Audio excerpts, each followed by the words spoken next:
అంటే ఏంటి? Let's get started. So Python అనేది ఒక high level object oriented interpreted programming language. దీంట్లో డైనమిక్ సెమాంటిక్స్ చూడొచ్చు. అలాగే Python high level programming language అంటున్నాం కదా, అంటే ఇది హ్యూమన్ లాంగ్వేజ్కి దగ్గరగా ఉంటుందని అర్థం.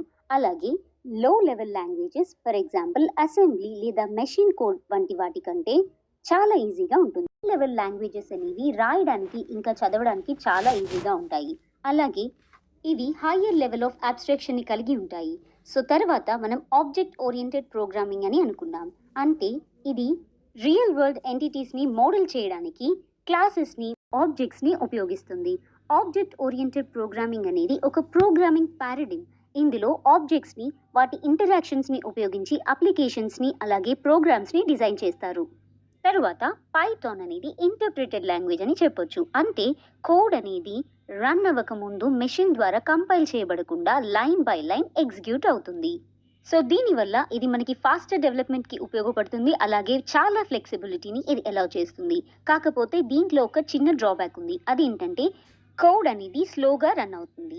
సో తర్వాత పాయింట్, పైథాన్లో డైనమిక్ సిమాంటిక్స్ చూడొచ్చు. అంటే దాని అర్థం మనం ఎటువంటి పర్టికులర్ టైప్ ఆఫ్ వేరియబుల్ని డిక్లేర్ చేయాల్సిన అవసరం లేదు. సో వేరియబుల్ అంటే ఏంటో మీకు ఒకవేళ తెలియకపోతే not a problem. So main కోర్స్లోకి వెళ్ళినప్పుడు మనకి క్లియర్ ఐడియా వస్తుంది. బట్ రన్ టైంలో మనం ఆబ్జెక్ట్ని డిటర్మైన్ చేయాల్సి ఉంటుంది. అంతేకాని ఈ పర్టికులర్ టైప్ ఆఫ్ వేరియబుల్ని మనం యూస్ చేయాలి అని డిఫైన్ చేయాల్సిన అవసరం ఏం లేదు. అండ్ దీనివల్ల మనకి చాలా ఫ్లెక్సిబిలిటీ అనేది వస్తుంది. అండ్ అలాగే ప్రోగ్రామ్ని ఎలాంటి ప్రాబ్లం లేకుండా మనం ఈజీగా రన్ చేయడానికి ఉపయోగపడుతుంది. తర్వాత నెక్స్ట్ పాయింట్, మనం పైథాన్ని జనరల్ పర్పస్ లాంగ్వేజ్ అని అంటున్నాం. అంటే దాని అర్థం దాన్ని మనం డిఫరెంట్ టాస్క్స్కి ఉపయోగించవచ్చు. అది మేబీ డెవలప్మెంట్ కావచ్చు, లేదా scientific computing, data analysis, artificial intelligence, లేదా ఏదైనా అవ్వచ్చు. సో దేనికైనా మనం యూస్ చేయొచ్చు. ఈవెన్ ఒక ఫ్రెండ్కి వాట్సాప్లో మెసేజ్ చేయాలన్నా, లేదా ఒక బంచ్ ఆఫ్ ఈమెయిల్ అడ్రసెస్కి బంచ్ ఆఫ్ ఈమెయిల్స్ మనం సెండ్ చేయాలి అన్నా ఇది పాసిబుల్ అవుతుంది. ఎందుకంటే పైథాన్ అనేది జనరల్ పర్పస్ లాంగ్వేజ్ కాబట్టి. అండ్ అలాగే మనం పైథాన్ని ఆఫన్గా గ్లూ లాంగ్వేజ్ అని కూడా అంటాము. అంటే దాని అర్థం ఏంటంటే ఇది వేరే లాంగ్వేజెస్ అండ్ టెక్నాలజీస్ని కలపడానికి యూజ్ అవుతుంది. అందుకే ఇది గ్లూ లాంగ్వేజ్. సో జనరల్గా ఏంటంటే చాలా లైబ్రరీస్ అనేవి అవైలబుల్గా ఉంటాయి డిఫరెంట్ లాంగ్వేజెస్కి. సో డెవలపర్స్ ఈ లాంగ్వేజెస్ యొక్క లైబ్రరీస్ని టుగెదర్ గ్లూ చేసినప్పుడు వాటిని డిఫరెంట్ పార్ట్స్ ఆఫ్ ప్రాజెక్ట్లో యూజ్ చేసుకోవచ్చు. సో అట్లాగే పైథాన్ని కూడా యూజ్ చేసుకోవచ్చు. పైథాన్లో సింపుల్ సింటాక్స్ ఉంటుందన్నమాట. ఓకే, సో ఈ సింటాక్స్ గురించి మనం చెప్పినప్పుడు ఏంటంటే బేసిక్గా కొన్ని రూల్స్ అనేవి ఉంటాయి.